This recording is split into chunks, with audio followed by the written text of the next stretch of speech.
Shabbat Shalom Umvorach Beshem Hashem Naaseh Venasliach pour ce beau Shabbat qui arrive devant nous avec deux énormes parachutes remplis de mitzvot, d'enseignements très mélangés, ceci étant la paracha de Acharemot et la paracha de Kedoshim que nous allons lire ensemble pour ce Shabbat Kodesh. De façon très curieuse, cette paracha commence avec les lois de Kippour, en d'autres termes, après la mort de Aaron, le bouc pour Dieu et le bouc qui va chez Azazel, où on apprendra que les forces du bien et les forces du mal sont au service divin. Tout comme le bouc qui allait être sacrifié en l'honneur du Créateur du monde était glorifié parce qu'il servait l'honneur de Dieu, eh bien le bouc qui était jeté de la falaise dans les abîmes des fautes des enfants d'Israël réparées par le jour de Yom Kippourim, eh bien aussi se retrouver être glorifié parce qu'il est au service du monde divin. Et ceci vient nous apprendre que le mal et le bien servent Dieu. C'est à nous de les utiliser à bon escient, de les mettre en pratique avec bonne mesure. Comme vous savez, le mot mida vient du mot mesure, ça veut dire mesure.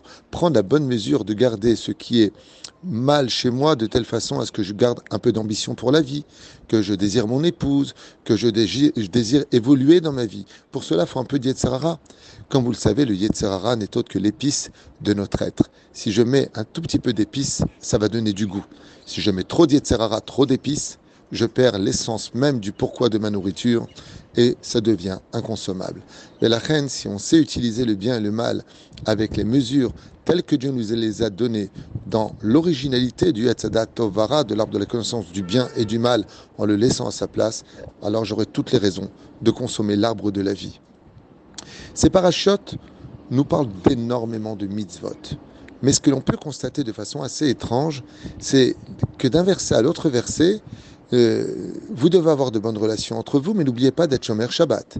Vous devez faire attention à la pudeur, mais n'oubliez pas que la terre pourrait vous vomir. Je vous demande de garder mes préceptes et de ne pas les oublier. Akadosh Baruch Hu mélange les relations entre l'homme et son prochain, avec en même temps, dans les mêmes chapitres, les relations entre l'homme et lui. Pour nous faire comprendre qu'il n'y a aucune possibilité d'exister dans son service divin si je ne me retrouve pas à être capable de respecter mon prochain, de l'aimer, de respecter la Torah et les mitzvot. Mais ceci n'est pas suffisant. Il existe encore un troisième parallèle, celui d'être un homme kadosh, un homme saint. Car dans la Torah, effectivement, on nous fait réaliser que la mise en pratique de la Torah et les mitzvot n'est pas du tout suffisante pour servir Hachem. Il y a ce que mon corps va m'engager à faire en mettant les tefilines, en mettant de la tzedaka, en respectant le Shabbat ou en allant à la Beth Knesset. Mais qui est à l'intérieur de ce corps?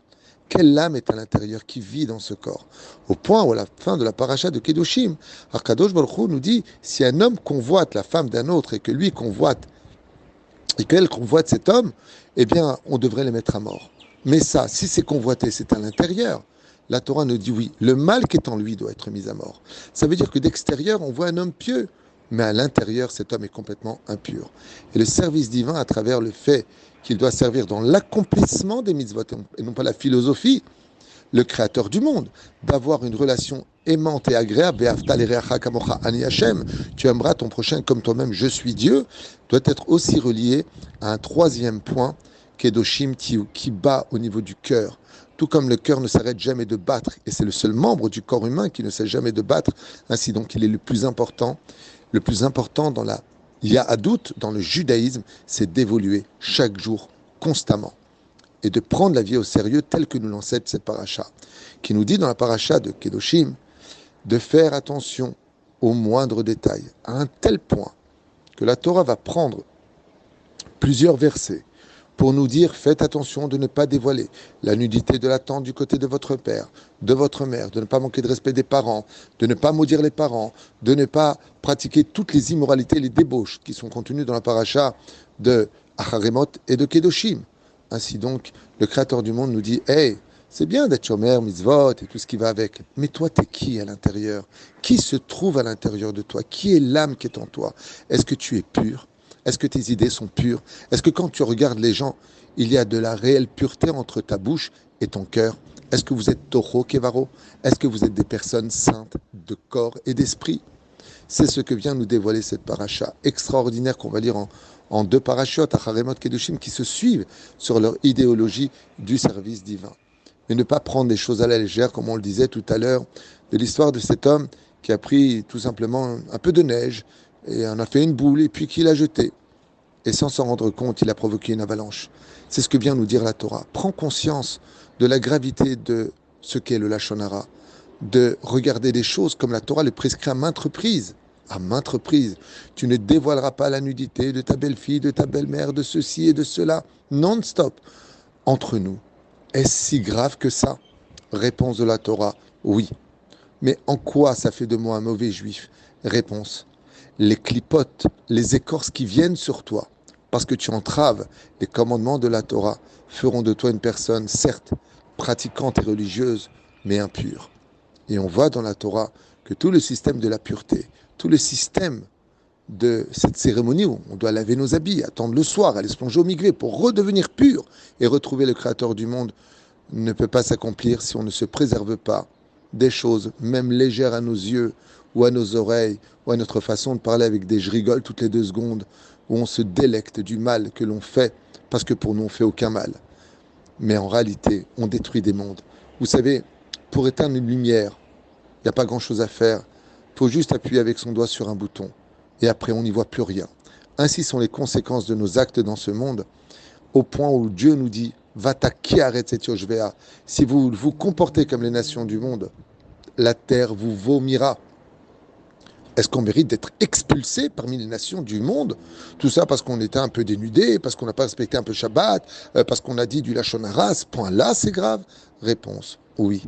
Il serait temps que la Kedusha qui est en vous vous fasse réaliser la réalité de ce monde. Et c'est le cadeau de la Kedusha. Celui qui est Kadosh dans ce monde, c'est celui qui est capable de comprendre qu'une seule poussière dans un œil peut aveugler complètement la vue d'un homme.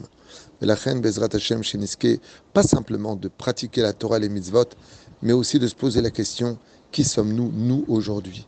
Est-ce que je suis quelqu'un de pur réellement? Kedoshim Tiou, Ki Kadosh Ani.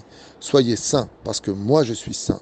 De là, le Créateur du monde nous dit que si on veut le retrouver, l'accomplissement de la Torah et les mitzvot ne sont que l'échelle qui t'amène jusqu'à Dieu. Mais si tu veux le voir, alors n'oublie pas de travailler aussi la sainteté que Dieu attend de toi. Sois un homme kadosh, loin de toute chose impure, loin de toute immoralité, mais surtout serein et d'être propre et pur de corps et d'esprit. Baruch Adonai Leolam, Amen v'Amen, le Shabbat Shalom Umvorach.